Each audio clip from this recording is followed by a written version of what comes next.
Piracy off the Gulf of Guinea, a region spanning from Senegal to Angola, hit record levels in 2020, with the number of incidents rising to 195 from 162 in 2019. A record 130 seafarers were kidnapped in 22 separate incidents, up from 121 in 2019. The region accounted for 95% of all kidnappings by pirates in 2020. So what is driving this growing threat? My name is Viraj Patni, and I'm the Senior Intelligence Analyst for Africa at Intelligence Fusion, and this is The Insight.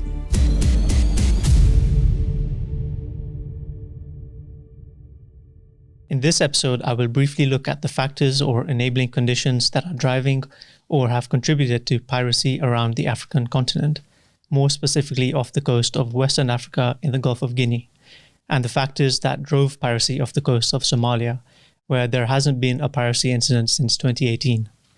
I will look into how illegal fishing, poor socio-economic conditions, and political instability have driven piracy, as well as how gaps in maritime security and corruption have limited attempts to take action against piracy. If you like our content, please like, share, and subscribe. Illegal fishing. After the collapse of the Somali government in 1991, a number of foreign fishing trawlers began illegally fishing in Somali territorial waters, resulting in a decrease in catch of about 30% a year. Illegal toxic waste was also dumped off the coast of Somalia. With a weak central government, no action was taken against illegal trawlers on Somali waters, and so vigilante groups were formed to protect Somalia's territorial waters. Vigilantes initially attacked vessels, and some turned to holding vessels until compensation was paid. Aside from illegal fishing, other stresses on marine ecosystems also affect fish stocks, such as overfishing, the effects of climate change, or ocean pollution. Most of the pirates active in the Gulf of Guinea come from the Niger Delta region of Nigeria, where environmental damage caused by oil spills has heavily impacted on regional fish populations and farming. This has left coastal communities who rely on fishing as a source of livelihood highly vulnerable to the impacts of depleting fish stocks. In West Africa, fishermen in Ghana, Senegal, and Guinea have expressed concern about overfishing by Chinese trawlers and how it has resulted in a drop in fish stocks in shallower waters.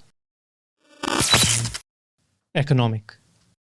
Due in part to high levels of unemployment and underdevelopment, many have turned to the illicit economy, more specifically kidnapping on land, stealing and refining oil, and piracy. In parallel to the rise in piracy incidents in the Gulf of Guinea, the collapse in the oil price last year and Nigeria's second recession in 5 years worsened unemployment and economic conditions. While economic factors are not the only cause of piracy, they are certainly one of the major root causes. A lack of social safety net has left many with inadequate means to deal with major impacts on their livelihoods. And so if many did not turn to other sectors of the informal economy, they were easy recruits for criminal or militant groups, including those involved in piracy. Fishermen also have skills that make them attractive recruits because they have seafaring abilities and navigational knowledge of local waters.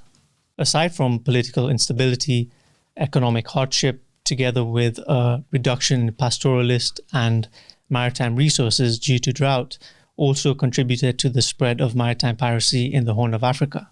Additionally, in Somalia, no social welfare system has ever existed to help guard against the effects of unemployment. Corruption and political instability. Corruption is another factor that allows piracy to flourish. In Nigeria, corrupt political elites and those within state institutions have helped create informal links between those involved in piracy and state institutions involved in oil production, processing, and distribution and transportation. Arrested Nigerian piracy suspects in 2012 stated that a network of government workers gave information on the location and content of vessels in the Gulf of Guinea. The deep involvement of elites in many criminal enterprises and illicit economies has created a pervasive lack of rule of law. A senior economist at the World Bank remarked that piracy is a symptom of the breakdown of Somalia's political system, and how countermeasures must focus on enabling factors. Corruption and a weak political system are certainly enabling factors. In Somalia, political instability meant that root causes giving rise to grievances that create conditions that gave rise to piracy were not addressed. Although most West African countries have not experienced the collapse of central government like in Somalia, the presence of the state in most coastal areas has been inadequate, and most people living in coastal areas haven't had a productive relationship with the government.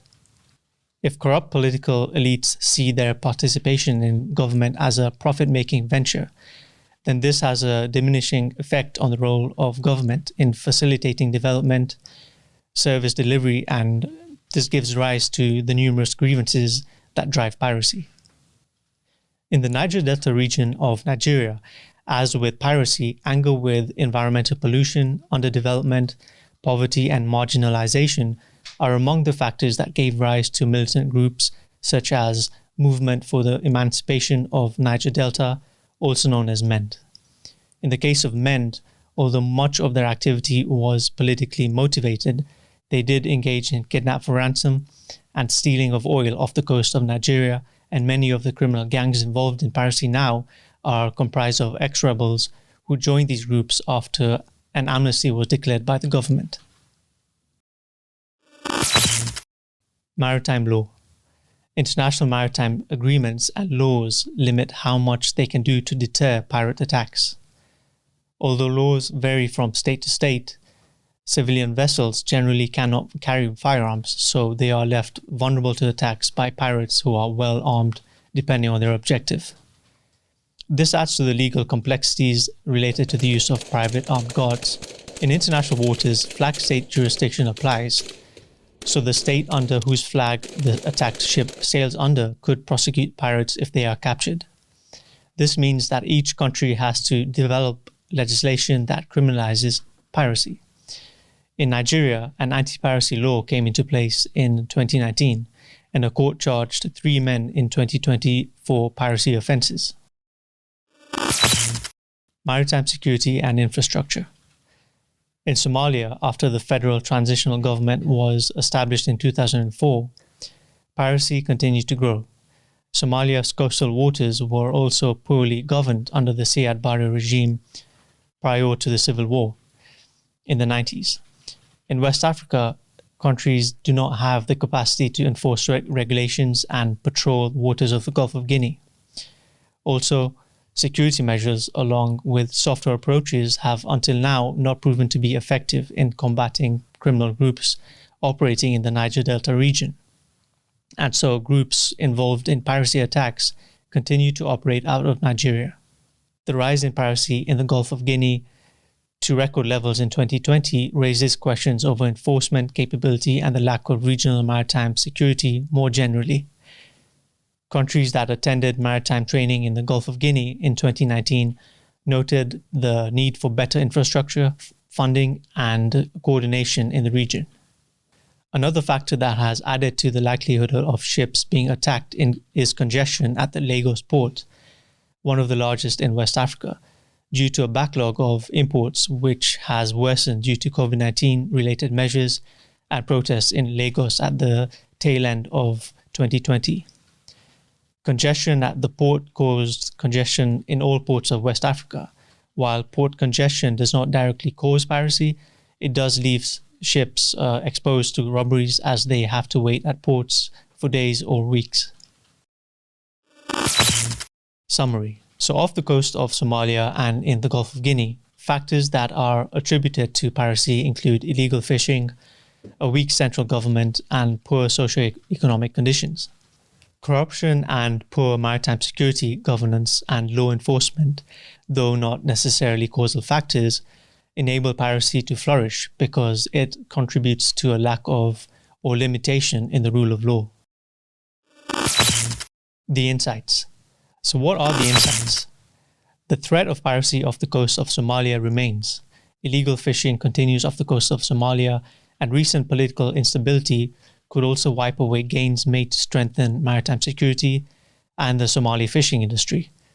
Until a stable government can be formed and there are legitimate economic opportunities, the threat of piracy will remain. Current economic conditions are ideal for piracy recruitment. COVID-19 has impacted Africa's economic development, and poverty and unemployment could make it easier for groups involved in piracy to recruit.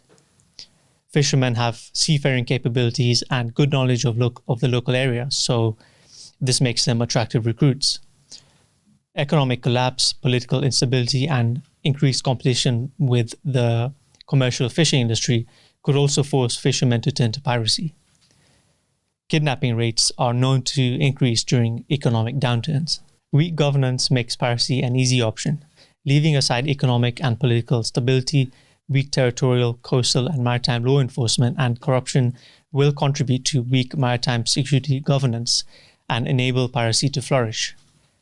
Militant groups operating near coastal areas could also launch attacks on vessels or engage in piracy as a source of funding. That's all for today. If you enjoyed today's episode, please remember to like, share, and subscribe. Here at Intelligence Fusion, we find, monitor, and analyze incidents across the world from a 24/7 operations center. We use the intelligence cycle and military principles to provide actionable insight into the global security landscape. To take a closer look at the data behind our assessment, or to see how your business could benefit from a tailored intelligence feed, click on the link in the podcast description.